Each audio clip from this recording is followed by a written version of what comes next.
Your body isn't just fueled by daily meals. It's guided by a dynamic monthly rhythm, your menstrual cycle. And learning how to work with these rhythms can help you stay energized and perform your best, no matter what time of the month it is. When you're thinking about the menstrual cycle, your body is going to go through different hormonal fluctuations that are going to have an impact on how your body can leverage nutrients and then how you might subsequently fuel. Let's break them down. Your cycle has two main phases, the follicular and the luteal. The follicular phase starts on day 1, the first day of your period or bleed phase, and lasts until around day 14. Or, if you're naturally cycling, ovulation. Then, around day 15, the luteal phase takes over, lasting until your next period begins. All in all, this full process typically lasts around 28 days, though cycle lengths can vary. What if you're on birth control? Well, with IUDs, implants, or shots, research into how they impact cycle structure is limited. But with 4-week oral contraceptives, we do know that the menstrual cycle follows a similar follicular luteal pattern. So beginning with the follicular phase, you have a slight increase or gradual increase in estrogen that ultimately sets you in a place where you've got higher insulin sensitivity. So that increased insulin sensitivity sets your body up to where it can more easily leverage carbohydrates as the primary fuel. To best nourish your body during this phase, it can be helpful to aim for a higher carb intake with a moderate amount of protein and fat. That might work out to a macro split where you get about 50% of your daily calories from carbohydrates, 25 from protein, and 25 from fat. If that's more carbs than you're used to, try adding them before and after your workouts. It'll help fuel your training, speed up recovery, and support your body's hormone shifts.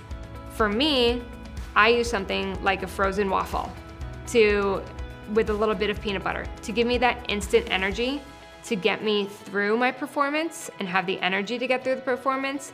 And then after, prioritize the carbohydrates along with the protein to better help with recovery too.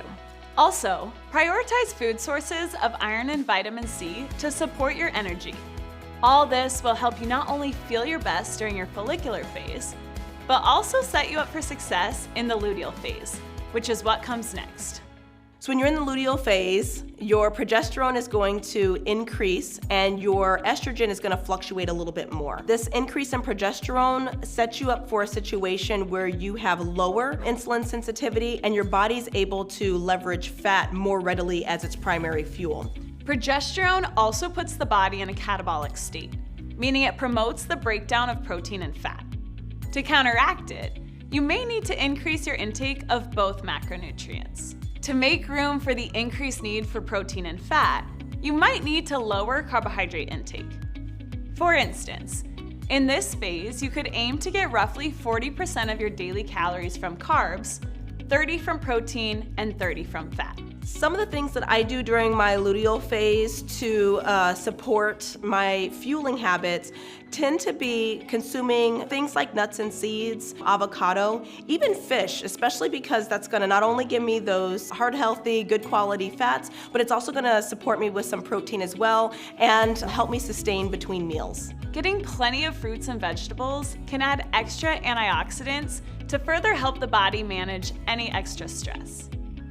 Fun fact, tart cherry juice can even support sleep quality as your body temperature and basal metabolic rate increase.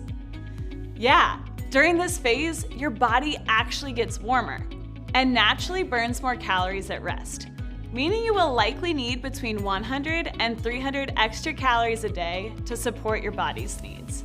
Sometimes this increase in energy needs can lead to cravings, especially if you're not necessarily consuming the appropriate nutrient density. Cravings during this phase might also signal dehydration.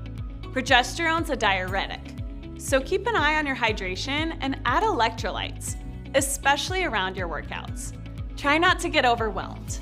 Whether you focus on carbs in the follicular phase, extra protein in the luteal, iron-rich foods during your period, or more water when you have PMS, every small change can make a big difference.